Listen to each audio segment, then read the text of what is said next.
ফিরুল্লাহ আজব প্রাণী। এই নাটক আর কয়দিন থাকবো দেখ মনে। হ্যালো, হ্যাঁ বলো। আসতেছি আমি আসতেছি। কি রে দোস্ত, কি করস? একটু বড় কথা কই। একটা বিড়ি দে তো। বিড়ি খাবি? তুই না রোজা রাখোস, নামাজ পড়োস?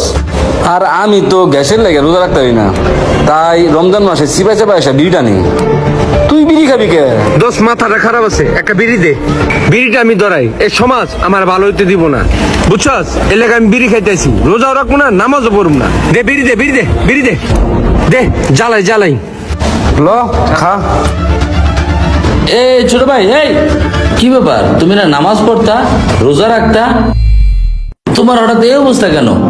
ভাই কোয়েন না, এই সমাজ আমার ভালো হইতে দেয় না। নামাজ রোজা নাকি আমার লগে যাই না, এটা কোনো কথা বলে মানুষের? আর সমাজটা আছে আমার ভালো হইতে দেয় না, তার সাথে সাথে আমার বন্ধুরা আমার লগে মজা লয়। সবই বুঝলাম, তুমি সমাজের কথা বলতেছো।